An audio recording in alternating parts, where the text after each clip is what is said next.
music theory မှာကြာတော့ကျွန်တော်လည်း music theory အရင်တော့ကျွန်တော်မသိပါဘူးကျွန်တော်သိတဲ့လောက်ပြီပေါ့နော်ကျွန်တော်တချင်းတီးတဲ့ဒီ music ဒီ beat maker တွေမှာလိုအပ်တာလေးပြကျွန်တော် BPM ပေါ့ကျွန်တော်ဒါကတော့အရေးကြီးတာ BPM ကတော့တိုင်းတာကျွန်တော် human fabric နဲ့ပေါ့နော်အဲ့ပေါ်မူတည်ပြီးတော့ကျွန်တော်တို့ဟိုမှာ BPM 90ဆိုရင်ဘယ်လိုတချင်းမျိုးတွေရှိတယ်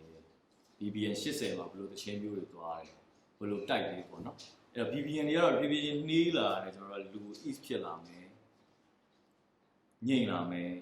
ဥမာဟို jazz တချင်းလိုမျိုးလေးတွေကျွန်တော်တို့အခုpop တချင်းလိုမျိုးလေးတွေ low fi တချင်းမျိုးလေးတွေဆိုတော့လူ ease ဖြစ်စေတယ်နှေးလာအရင်နှေးသွားတော့လေတဲ့နည်းပြင်းဖို့ကောင်းသွားတယ်ရှိတော့ဒါပေမဲ့သူ music နဲ့သူပေါ့နော်အဲ့တော့အပေါ်တက်လာပြီဆိုလို့ရှိရင်90အပေါ်တက်လာပြီဆိုလို့ရှိရင်နည်းနည်းကျွန်တော် dance တို့dance hall တို့ future pop တို့အဲ့လိုနည်းနည်းမြူးလာ120 table 128မှာ BPM 128မှာကျွန်တော် electronic music နဲ့ပြောမယ်ဆိုလို့ရှိရင် progressive house ရှိ progressive house က tempo 128ပြီးမှကျွန်တော်တို့130လောက်ဆိုလို့ရှိရင်ကျွန်တော်တို့အဲ့လို beat drum လို့ပါတော့အဲ့လိုပေါ့ဒီထဲမှာလည်းအဲ့လို electronic တီးရလူတွေလည်းပါမှာပေါ့နော်ဆိုတော့ဟို beat drum လို့ပါတော့ဖြစ်သွားမယ်140ဆိုလို့ရှိရင်ကျွန်တော်တို့ house လို့ပါတော့ဖြစ်သွားတယ်အဲ့ house မှာ genre တွေခွဲအများကြီးပေါ့နော်ပြောရင်တော့အများကြီးပေါ့အဲ့တော့ BPM ကအရေးကြီးပါတယ် BPM ပေါ်မှာပဲအလုပ်လုပ်ကြမယ်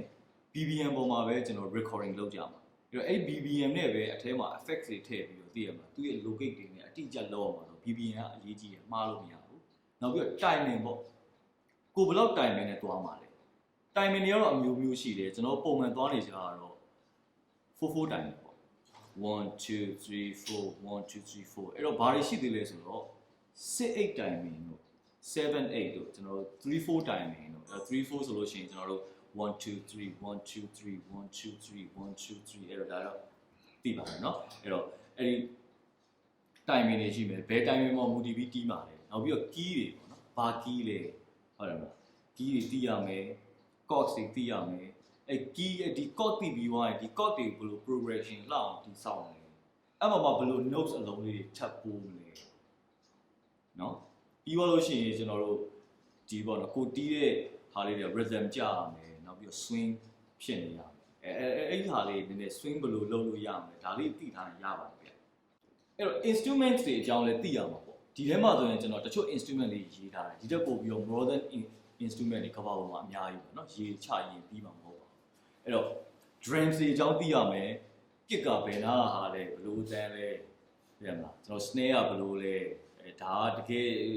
ဒီ computer ထဲမှာတကယ် real instrument တွေဝင်လာမှာဆိုတော့သူတို့အကြောင်းသိမှရမယ်အဲ့တော့ keyboard မှာ piano ရှိမယ် grand piano ကြီးတွေ stick piano ကြီးအကြီးကြီးတွေရှိမယ် e piano Brooks piano အများကြီးပေါ့နော်နောက်ပြီး guitar မှာဆိုလဲကျွန်တော် acoustic guitar တွေရှိမယ် electric guitar တွေရှိမယ် ukulele ပေါ့နော်ဒါတွေရှိမယ်ဒီ black instrument တွေရှိမယ် string instrument တွေရှိမယ် violin orchestra bass brass something like နောက်ပြီးတော့ word instrument လို့ရေးထားရဲဆိုတာကျွန်တော်ဗမာမှာလည်းဗမာယူရ instrument ရှိတယ်တခြားနိုင်ငံတွေမှာလည်းသူတို့ယူရ instrument တွေရှိတယ်ဆိုတော့လိုက်ရင်းရင်တော့ပြီးမှာမဟုတ်ဘူးပေါ့နော်အဲ့တော့ဒါတွေတော့သိဖို့လိုအပ်ပါတယ်